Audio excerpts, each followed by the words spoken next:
muscles of the chest consist of superficial and deep muscles. Superficial, they are musculus pectoralis major and musculus pectoralis minor. The same superficial muscle is musculus subclavius here and musculus serratus anterior. Pectoralis major, it has three parts. Pars clavicularis starts from clavicle, sternal end of the clavicle. Pars sternocostalis, it starts from ribs and sternum. And pars abdominalis, it starts from fibrous coat of rectus abdominal muscle, that is vagina of rectus abdominal muscle, that is pars abdominalis. And these three parts join together and attach to crista tuberculi minoris on the humerus. Function. This part, pars clavicularis, participate in flexion in shoulder joint.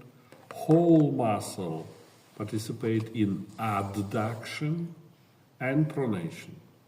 And if we fixed hands, for example, now I take this table, I fix my hands.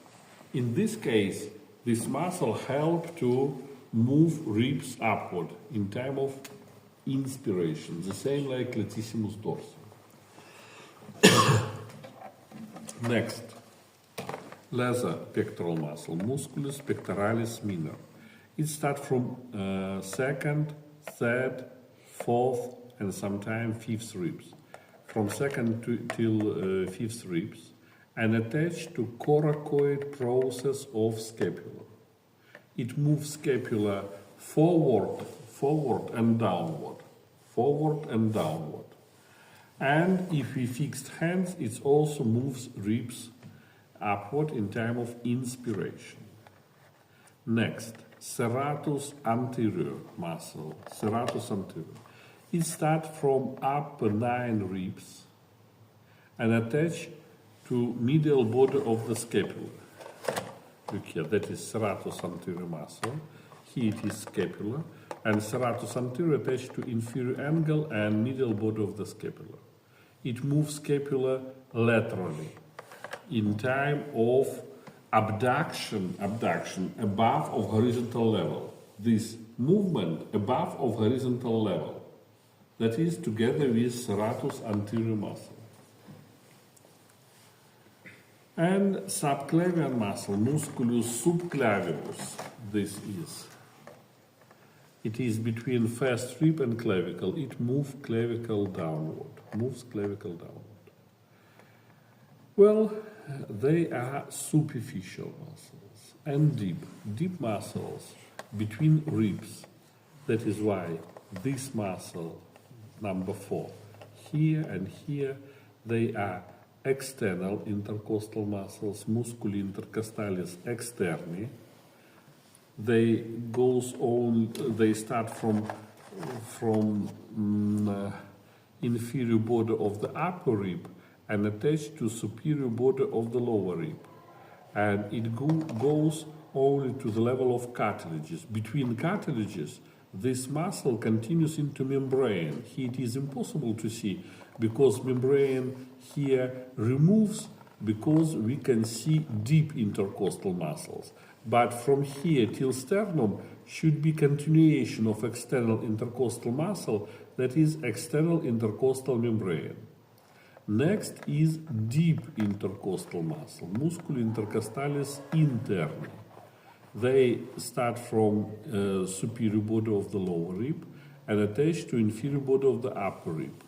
And this muscle is present in intercostal space from sternum till angle of the rib. And from angle to vertebral column, you can see continuation of this muscle, that is membrane, internal intercostal membrane, membrana intercostalis interna. Below from these internal intercostal muscles, inside of thoracic cage, on inner surface, should be here, on inner surface, subcostal muscles. Subcostal has the same direction like internal intercostal, but they overlap 1 or 2 ribs. and they present only in lower ribs, here in lower ribs, in the region of angle of the rib, angulus costae, here on inner surface. And last muscle of the chest, it starts from sternum and goes to ribs in transverse direction, that is musculus transversus thoracis. Here it is absent, it should be inside on inner surface, from sternum to ribs in transverse direction, musculus transversus thoracis. Here it is absent, but should be behind of sternum. That is all about muscles. Now, fascia. Well, first of all, we have superficial fascia, like in abdomen, on the back, and in thoracic cage, the same. Superficial fascia. Below of superficial fascia, we have fascia pectoralis. And fascia pectoralis has two layers, superficial and deep, the same like fascia thoracolumbalis. Superficial layer of fascia pectoralis, it's around greater pectoral muscle, musculus pectoralis major. And deep layer, it's around musculus pectoralis what? Minor, lesser pectoral muscles. And these two fascia, deep layer and superficial, they fuse together in sulcus deltoidea pectoralis here, and below of pectoral muscle here. And in this place, pectoral fascia continues into deltoid fascia, and in axillary cavity, fascia pectoralis continues into fascia axillaris. On inner surface of thoracic cage, in thoracic cage, we have fascia endothoracic fascia. Some words about diaphragm. Diaphragm, that is a muscle. Look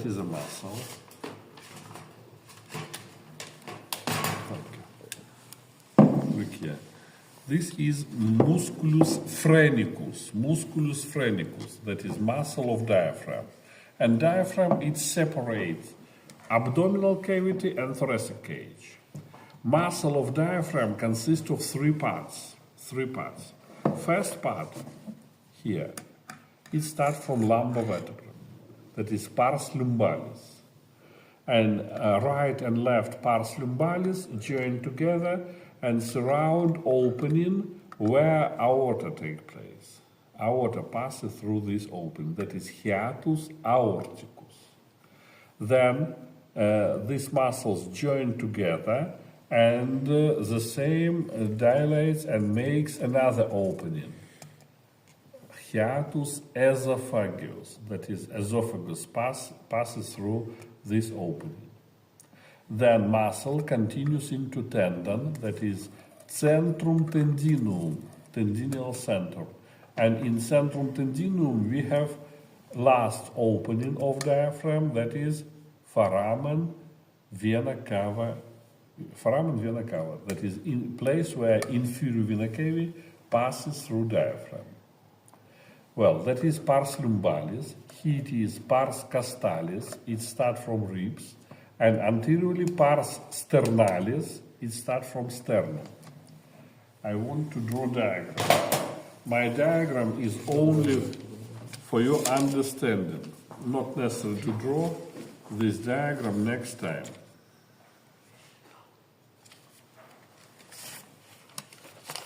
Look here. This is pars lumbalis here, and pars lumbalis here.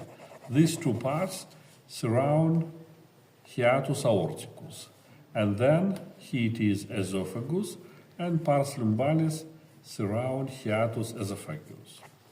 Then next part, that is pars castalis, costal part, pars castalis. And last is pars, help me remember, pars sternalis. It starts from sternum. Here it is pars sternalis. This is pars castalis.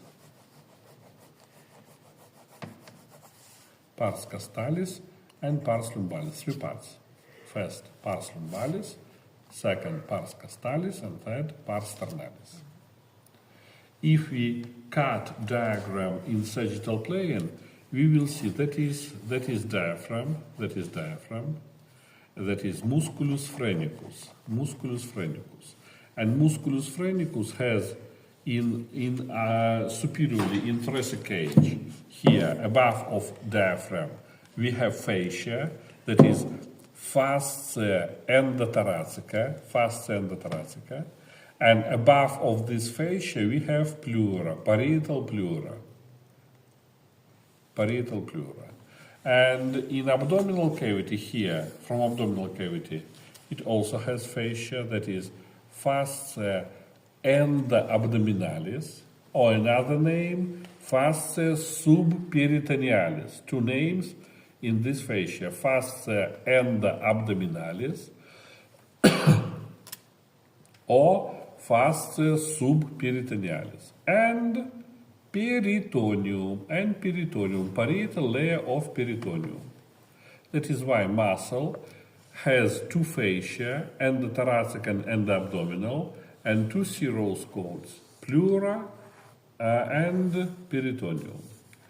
And now, look here, between pars lumbalis and pars costalis, we can see triangle. That is trigonum lumbocostalis. And between pars costalis and pars sternalis, we have another triangle, trigonum sternocostalis. And here the same two triangles, sternocostalis and trigonum lumbocostalis. In triangles, muscle of diaphragm is absent, only fascia and serous layers. That is why in triangle, diaphragm consists of two fascia, fascia endothoracica and fascia endabdominalis, and two serous codes, pleura and peritoneum. That is why triangles of diaphragm, they are weak places of diaphragm, that is places where diaphragmatic hernia is possible. For example, intestine from abdominal cavity, it can go to thoracic cage together with pleura and fascia and peritoneum. It moves pleura, peritoneum, fascia, and pleura. It moves it to thoracic cage, and we receive diaphragmatic hernia. That is a problem. And that is why how many weak places in diaphragm? For two triangles, trigonum lumbocostalis, another two triangles, trigonum sternocostalis, and last weak place, that is esophageal opening, hiatus esophageus. This opening, it is also weak place, and in this opening between muscles and esophagus is possible hernia of esophageal opening of diaphragm. That is 5 weak places in diaphragm, 4 triangles, and hiatus esophageus. Hiatus aorticus, it is not weak place because aorta fused with connective tissue and makes very strong opening in diaphragm. And foramen vena cava, it is also strong place. It is not weak. That is impossible hernia here and here. Only in esophageal opening and in 4 triangles.